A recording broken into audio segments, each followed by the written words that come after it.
तभी अचानक पानी के अंदर एक स्ट्रीट लाइट के तार से अक्षत का पैर टच हुआ। पानी और इलेक्ट्रिक वायर के करंट के इस डेडली कॉम्बिनेशन की वजह से अक्षत को इतना जोर का करंट लगा कि उसकी उसी समय मौत हो गई।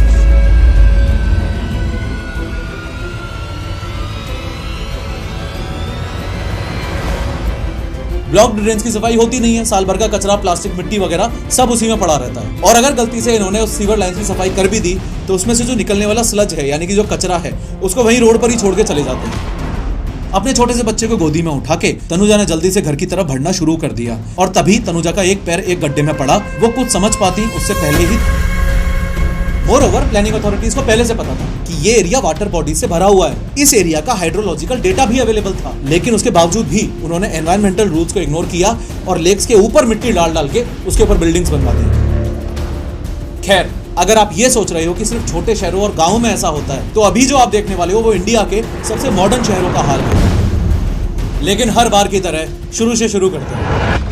पिछले महीने की ही बात है। 9 जुलाई की शाम को गुरुग्राम में भयंकर बारिश आ रही थी। पानी घुटनों तक भर चुका था। 25 साल का ग्राफिक डिजाइनर अक्षत जैन बाइक पे जिम से घर जा रहा था। इतने ज्यादा पानी में अपना बैलेंस बनाए रखने के लिए अक्षत ने कुछ इस तरीके से अपने पैर जमीन से टिका रखे थे। तभी अचानक पानी के अंदर एक स्ट्रीट लाइट के तार से अक्षत का पैर टच हुआ। पानी और इलेक्ट्रिक वायर के करंट के इस डेडली कॉम्बिनेशन की वजह से अक्षत को इतना जोर का करंट लगा कि उसकी उसी समय मौत हो गई। सबसे दर्दनाक बात यह थी कि अक्षत बेचारा जॉब छोड़ के बेंगलुरु से गुरुग्राम शिफ्ट ही इसलिए हुआ था ताकि वो अपनी माँ के पास रह के उनका ख्याल रख सके, जो मेंटल हेल्थ से उस समय गुजर रही थी। बाद में पता चला कि जहां ये एक्सीडेंट हुआ वहां स्ट्रीट लाइट का इलेक्ट्रिक सॉकेट खुला हुआ था। अब पावर डिपार्टमेंट ने तो बोल दिया है कि वो सेफ्टी ऑडिट करेगा और सुनने में आ रहा है कि एक व्हाट्सएप हेल्पलाइन भी स्टार्ट कर दी गई है। लेकिन मुझे पर्सनली दिक्कत इस बात से है कि हम आम जनता इन लोगों से स्ट्रिक्टली ये सवाल कब पूछना शुरू करेगी कि भाई तुम लोग इंतजार करते रहोगे क्या कि कोई मरेगा तब सेफ्टी प्रिकॉशंस के बारे में सोचोगे, अदरवाइज क्या ही फर्क पड़ता है। अपने देश की ये ड्रेनेज प्रॉब्लम बहुत सीवियर होती जा रही है और इंडिया में मौजूद इस पूरी ड्रेनेज प्रॉब्लम को समझने के लिए सबसे पहले ये समझो कि इंडिया में ये जो ड्रेन्स हैं यानी कि ऐसे नाले जो बारिश का पानी या वेस्ट शहर से निकालते हैं वो टोटल 2 तरीके के ड्रेन्स में डिवाइडेड हैं। पहला तो है सीवेज ड्रेन और दूसरा है स्टॉर्म ड्रेन्स। जब आपने टॉयलेट यूज किया और फ्लश दबाया तो ये पानी इस पाइप के थ्रू घर के नीचे से निकलता है। बाथरूम से नहाने का पानी और किचन के बर्तन धोने का पानी भी अलग अलग पाइप्स के थ्रू बाहर आता है। ये सारे पाइप्स मिलकर कनेक्ट होते हैं एक बड़ी मेन पाइपलाइन से जो जनरली रोड के नीचे होती है, जिसे सीवेज ड्रेन बोला जाता है। इसे ही हम आम बोलचाल की भाषा में सीवर लाइन भी बोल देते हैं। अब ये सीवर लाइन बनी ही इसलिए होती है ताकि सभी घरों, सोसाइटीज या बिल्डिंग से आया हुआ ये गंदा पानी ट्रीटमेंट प्लांट तक सेफली ले जाया जा सके। ट्रीटमेंट प्लांट में इस गंदे पानी को फिल्टर किया जाता है, साफ किया जाता है और फिर उसे नदी, लेक या किसी और नेचुरल सोर्स में छोड़ दिया जाता है ताकि एनवायरनमेंट पॉल्यूटेड ना हो। इसके अलावा बारिश के मौसम में सड़कों पे पानी ना भरे उसके लिए एक और नाला रोड्स पे बनाया जाता है। इसे कहा जाता है स्टॉर्म ड्रेन। इस स्टॉर्म ड्रेन का सिंपल सा काम है बारिश के पानी को रोड से कलेक्ट करके बाहर निकालना ताकि रोड्स पे इस तरह से वाटर लॉगिंग ना हो। एंड में स्टॉर्म ड्रेन्स किसी लेक या नदी में जाकर मिल जाते हैं।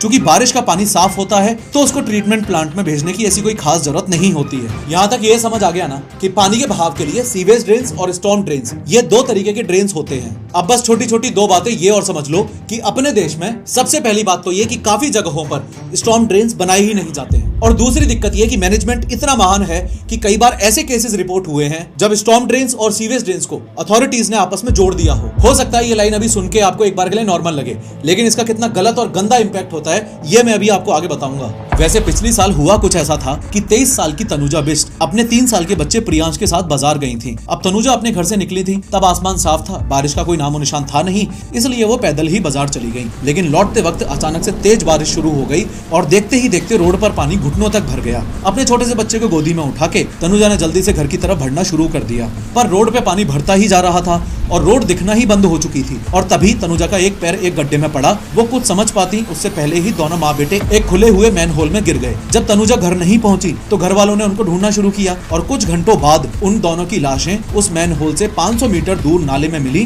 बॉडी देखकर सब लोग शॉक में थे क्योंकि ऐसी हालत में भी तनुजा ने अपने उस छोटे से बच्चे का हाथ ही नहीं छोड़ा था। सबसे खराब बात यह थी कि उस मैन होल के बारे में कॉलोनी के लोगों ने ऑलरेडी काफी बार कंप्लेन की थी। 3 महीने से ये मैन होल खुला पड़ा था। पहले नगर निगम को बताया गया था, फिर एमएलए और एमपी तक भी बात पहुंच गई थी, लेकिन किसी ने उसको ठीक करने के लिए एक कदम भी नहीं उठाया। और हमेशा की तरह जब तक कोई अपनी जान गंवा ना दे तब तक वैसे भी किसी को कोई फर्क पड़ता ही नहीं है। हर साल बारिश के टाइम इस तरह के केसेस होते ही रहते हैं, चाहे नॉर्मल सिटी हो या मेट्रो सिटी, हाल एकदम सबका सेम ही है। एक कम्युनिटी बेस्ड सर्वे के हिसाब से तो इंडिया की 90% सिटीज में वाटर लॉगिंग होती है। और ऐसा नहीं है कि ये पानी कोई 1-2 दिनों की कंटिन्यू तेज बारिश की वजह से भर रहा है। सिर्फ कुछ घंटों की बारिश में ही ऑलमोस्ट हर सिटी में मिनी नदियां बहना शुरू हो जाती हैं। एक कॉन्सेप्ट होता है 100 ईयर्स फ्लड रिकरेंस पीरियड। इसका मतलब ग्लोबल स्टैंडर्ड्स के हिसाब से हर शहर का ड्रेनेज सिस्टम इतना सॉलिड होना चाहिए कि अगर 100 साल में एक बार होने वाली वो सबसे भयानक बारिश भी हो जाए तो भी वो सिटी उस बारिश को हैंडल कर सके। अगर आसान भाषा में बोलूं तो स्टैटिस्टिकली हर साल 1% चांस होता है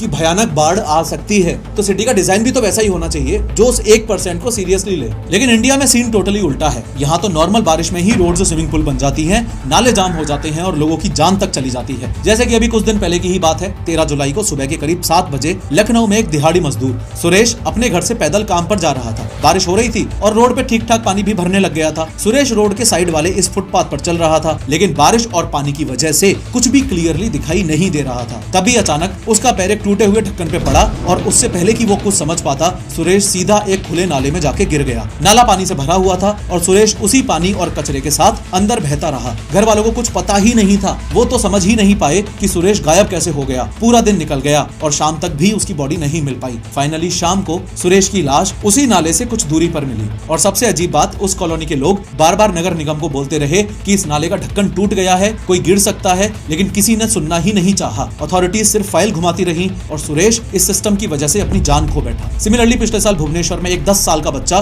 बलून से खेल रहा था। खेलते खेलते बलून रोड पे उड़ गया। बाहर बारिश हो रही थी, बच्चा बलून के पीछे पीछे रोड पे चला गया, लेकिन बारिश की वजह से रोड पे पानी भरा हुआ था और बलून जाकर जहां गिरा वहां एक खुला हुआ नाला था। बच्चा तो सिर्फ अपना बलून लेने गया था, लेकिन उसे क्या पता था कि उसके साथ क्या होने वाला है। जैसे ही वो बलून लेने के लिए आगे बढ़ा, वो सीधा उस नाले में गिर गया। नाले में तेज फ्लो था, इसलिए बच्चा उस पानी के साथ बह गया। उस 10 साल के बच्चे की लाश इंसिडेंट स्पॉट से 3 किलोमीटर दूर जाकर मिली। और यह सिर्फ एक हादसा नहीं है। अभी रिसेंटली गुरुग्राम में गड्ढों और वाटर लॉगिंग की वजह से एक ही दिन में 9 लोगों की मौत हो गई और इनमें से कई लोग तो अपने घर के इकलौते कमाने वाले सदस्य थे।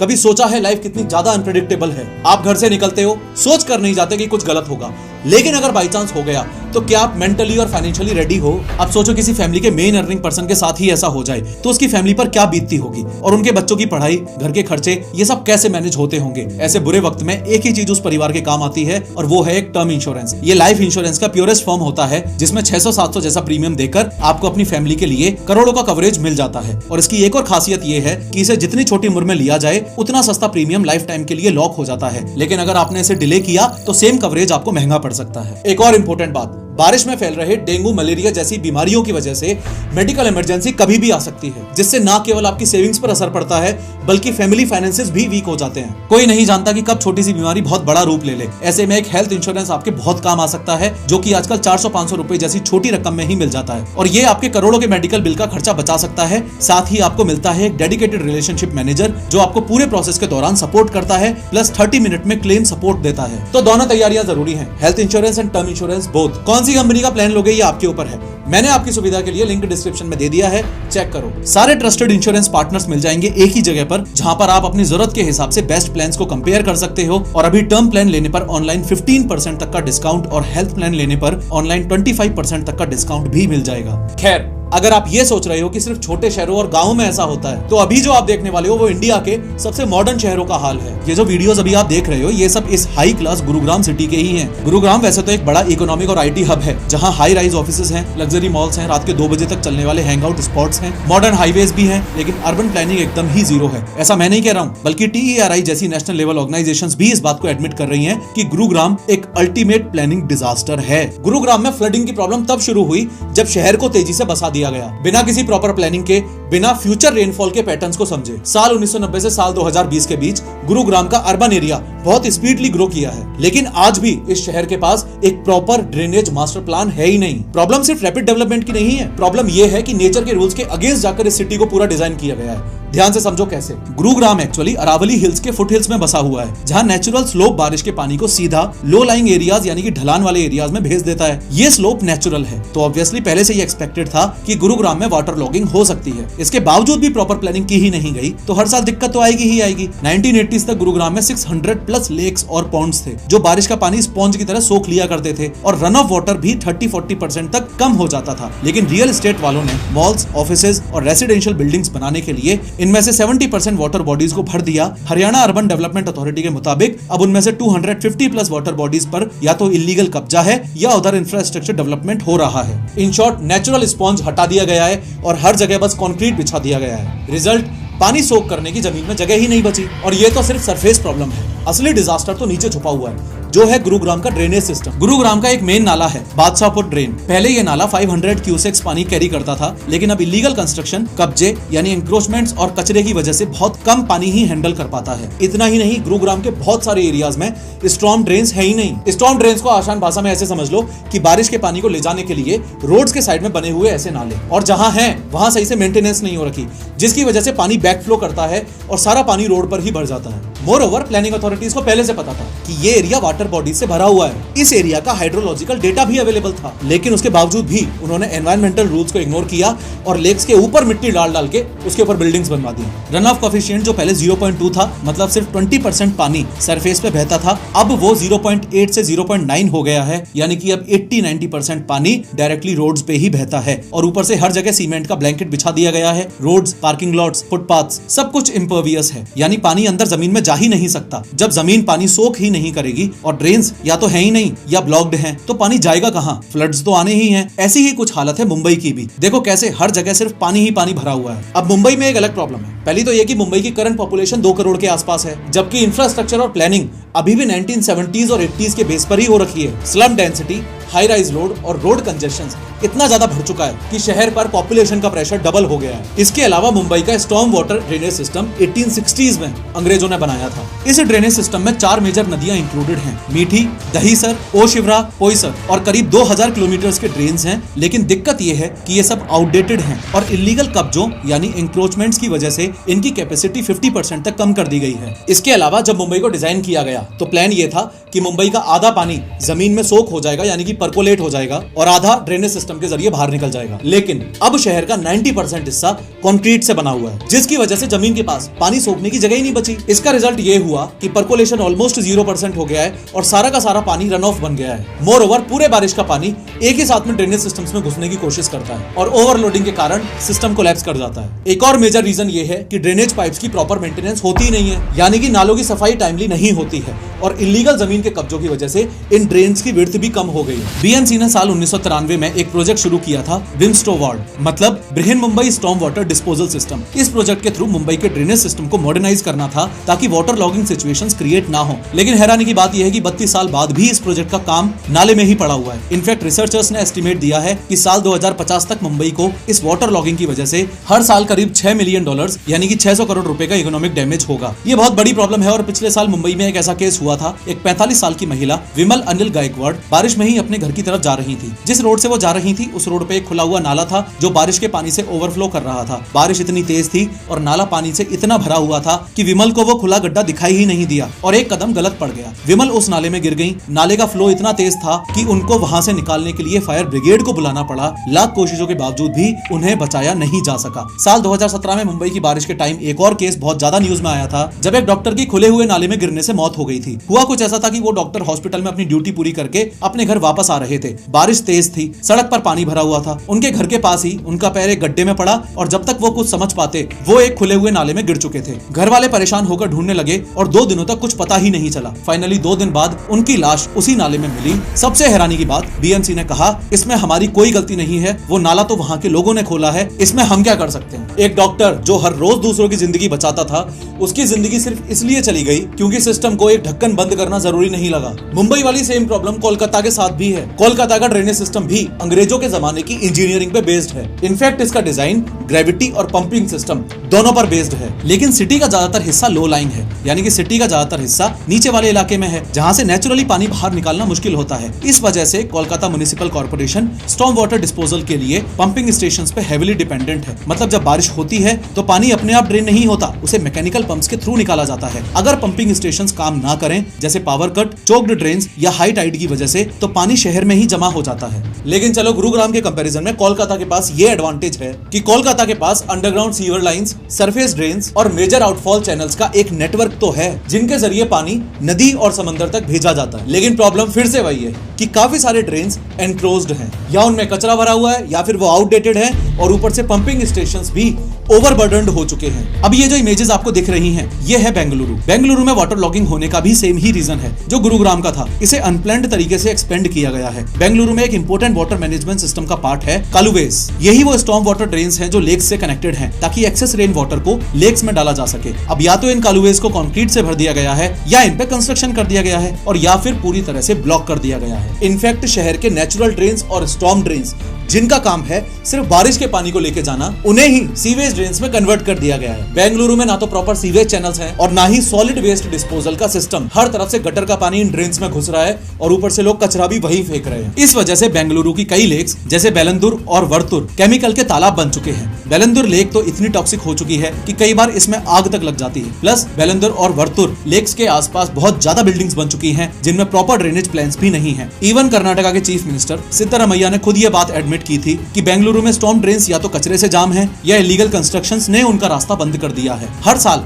2023 की एक रिपोर्ट के हिसाब से तो बेंगलुरु को कम से कम 600 किलोमीटर लंबे और ज्यादा स्टॉर्म ड्रेन्स चाहिए ताकि शहर को फ्लडिंग से बचाया जा सके। अभी हालत ऐसी है कि जहां पानी को बहना चाहिए वहां या तो कचरा भरा हुआ है या किसी ने अपार्टमेंट खड़ा कर दिया है। पानी के पास कोई रास्ता ही नहीं है निकलने का, इसलिए अल्टीमेटली वो रोड पर ही भरा रहता है। ऑल इन ऑल इंडिया में इस पूरे ड्रेनेज सिस्टम से रिलेटेड टोटल 3 प्रॉब्लम्स हैं। पहली तो ये कि कई शहरों में स्टॉर्म ड्रेन्स का नामो निशान ही नहीं है। दूसरी प्रॉब्लम ये कि अगर स्टॉर्म ड्रेन्स बने भी हुए हैं तो वो प्रॉपरली मेंटेन्ड ही नहीं है, यानी कि या तो कचरे से भरे पड़े हैं या फिर इलीगल कब्जे का शिकार हो रखे हैं। तीसरी और सबसे बड़ी दिक्कत ये है कि स्टॉर्म ड्रेन्स को सीवर लाइन से कनेक्ट कर दिया है। लाखों करोड़ों का इंफ्रास्ट्रक्चर, आईटी हब्स, मॉल्स और हाईवेज, लेकिन एक सस्ता सा नाला इंडिया के ऑलमोस्ट हर शहर को फेल कर रहा है। खैर, इंडिया में बारिश के बाद होने वाली वाटर लॉगिंग को आप कुछ रीजन से समझ सकते हो। Ineffective drainage system, blocked drains, lack of maintenance, encroachments यानी कि जमीन पर इलीगल कब्जा, रैपिड अर्बनाइजेशन यानी कि तेजी से बढ़ता हुआ शहरी विकास, म्युनिसिपल अथॉरिटीज में कोऑर्डिनेशन का ना होना। ये बात तो आप समझ ही चुके हो कि ये जो स्टॉर्म ड्रेन्स हैं ये किसी भी सिटी के ड्रेनेज सिस्टम का मेन पार्ट हैं। इनका काम भी एकदम सिंपल है, बारिश के बाद आने वाले पानी को सिटी से बाहर लेके जाना। अब मैं आपको बता दूं कि हमारी कैपिटल सिटी दिल्ली तक में ये सिस्टम मौजूद नहीं है। सरप्राइजिंगली चेन्नई जैसी मेट्रो सिटी के भी आधे हिस्से में स्टॉर्म ड्रेन्स हैं ही नहीं। अब ये तो एक प्रॉब्लम हो गई। इसके अलावा ये तो मैंने आपको बताया ही था कि स्टॉर्म ड्रेन्स को डायरेक्टली किसी नदी या लेक से जोड़ना होता है, लेकिन हमारे देश में कामचोरी इतनी ज्यादा है कि इन स्टॉर्म ड्रेन्स को डायरेक्टली सीवर लाइंस में जोड़ देते हैं, जिसकी वजह से बारिश के टाइम ये सीवर लाइंस ओवरफ्लो करने लग जाती हैं। अब कॉलोनीज में भी स्टॉर्म ड्रेन्स का सिस्टम मौजूद होना जरूरी है। कुछ साल पहले तक हर जगह कंक्रीट नहीं था, नेचुरल सरफेसेस जैसे कि धूल मिट्टी वाली जमीन ज्यादा थी। और चूंकि कॉलोनीज में स्टॉर्म ड्रेन्स बने हुए नहीं है तो लोग घर की छत से निकलने वाले पाइप को, जो छत पे भरने वाले पानी को नीचे लेके जाता है, उसे डायरेक्टली रोड के नीचे मौजूद इस सीवर लाइन में ही डाल देते हैं, जबकि सही मायनों में इस पानी को स्टॉर्म ड्रेन वाली लाइन में जाना चाहिए था। अथॉरिटीज ने पैसा खाने के लिए या करप्शन करने के लिए ये नाले तो बनाए ही नहीं है। तो अब जैसे ही बारिश ज्यादा होती है तो सीवर लाइन जो कि ऑलरेडी फुल है उसमें एक साथ दोनों पानी यानी कि बारिश का पानी और गटर का पानी बहना शुरू हो जाते हैं। प्लस जो कचरा उसमें मौजूद है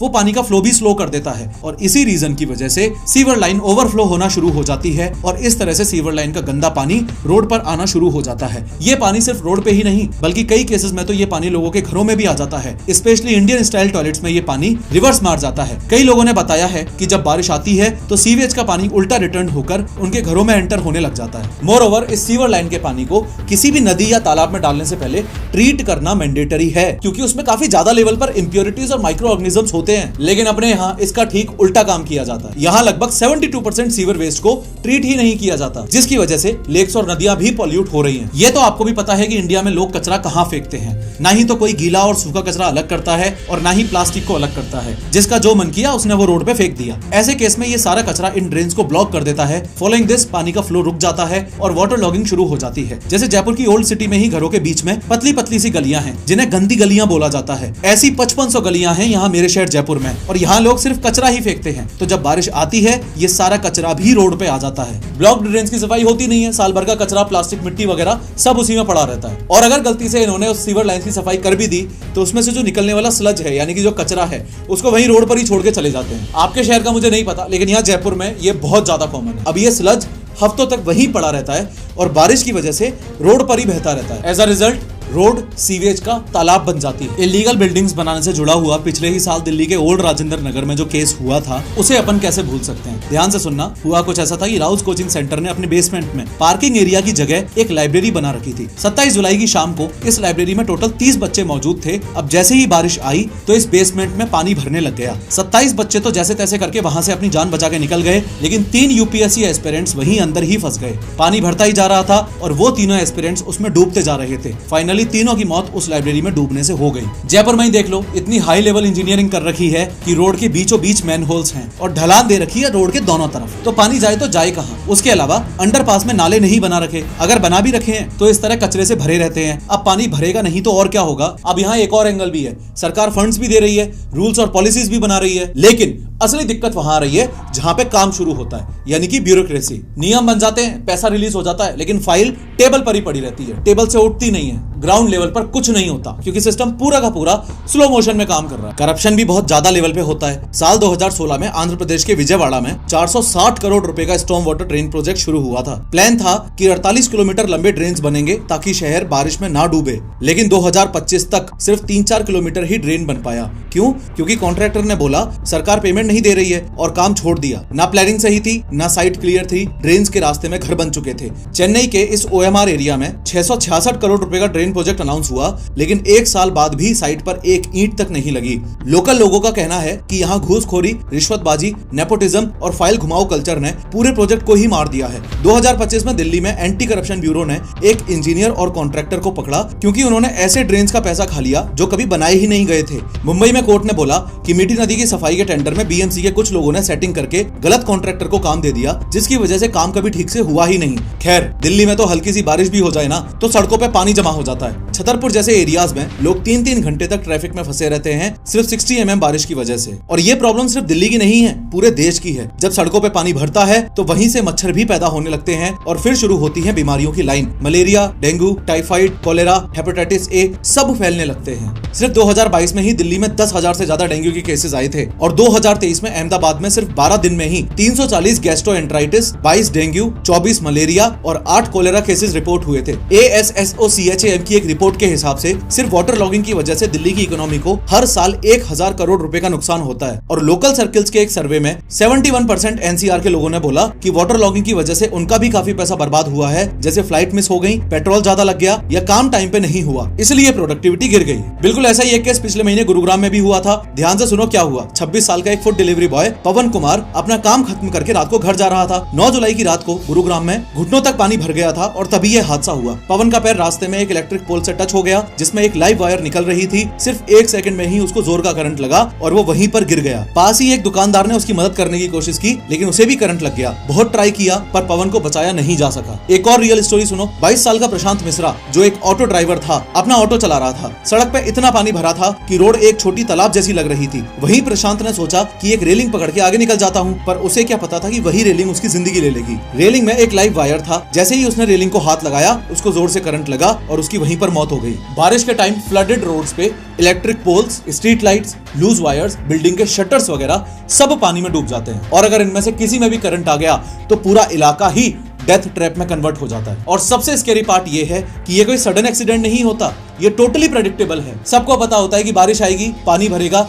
और जो एक्सपोज्ड वायर्स हैं वो पानी के कांटेक्ट में आएंगे, फिर किसी ना किसी को करंट लगेगा, लेकिन जिम्मेदारी लेने वाला कोई नहीं है। अब सवाल यह है कि इस पूरी प्रॉब्लम का सॉल्यूशन क्या है। तो सुनो, सबसे पहला स्टेप है कि स्टॉर्म और सीवर ड्रेन्स को अच्छे से डिजाइन करना, सही तरीके से बनाना और टाइम पे मेंटेनेंस करना जरूरी है। NDMA यानी कि नेशनल डिजास्टर मैनेजमेंट अथॉरिटी ने ऑलरेडी 2010 में ही रिकमेंड किया था कि अर्बन एरियाज में proper storm water drainage system होना चाहिए। दूसरा सॉल्यूशन, ज्यादा से ज्यादा पेड़ पौधे लगाने पड़ेंगे क्योंकि पेड़ मिट्टी में पानी को सोख कर लेते हैं। इसके लिए एक स्मार्ट आइडिया है यूएस जैसे देशों की तरह रोड के साइड में रेन गार्डन्स बनाना। रेन गार्डन्स नॉर्मल लॉन्स के कंपैरिजन में 30% ज्यादा पानी सोख कर लेते हैं। और एक एडवांस्ड सॉल्यूशन है चाइना जैसे स्पॉन्ज सिटीज बनाना। स्पॉन्ज सिटी का मतलब है रोड्स, फुटपाथ्स और पार्किंग एरियाज में ऐसे मटेरियल्स का यूज करना जो पानी को नीचे सोख कर लें, जैसे परमिएबल एस्फॉल्ट। हाँ, इस तरह के रोड्स बनाने में पहले ज्यादा पैसा लगेगा, लेकिन लॉन्ग टर्म में ये बहुत फायदे की डील है। प्रॉपर मेंटेनेंस के साथ इनकी लाइफ 15 से 20 नहीं 35 साल तक चलती है। साल 1990 में बने नेशनल फ्लड कमीशन ने पहले ही कह दिया था कि इंडिया में रेनफॉल काफी स्टेबल है, लेकिन फ्लड्स बढ़ रहे हैं बिकॉज ऑफ ह्यूमन नेग्लिजेंस। उन्होंने बोला था पहले फ्लड प्रोन एरियाज आइडेंटिफाई करो, फिर सेंटर और स्टेट्स दोनों मिलकर काम करो, लेकिन 40 साल बाद भी ये बातें बस फाइल में ही पड़ी हुई हैं। फिर साल 2010 में एनडीएमए ने क्लियरली गाइडलाइंस दी, जैसे स्टॉर्म वाटर ड्रेनेज बनाना,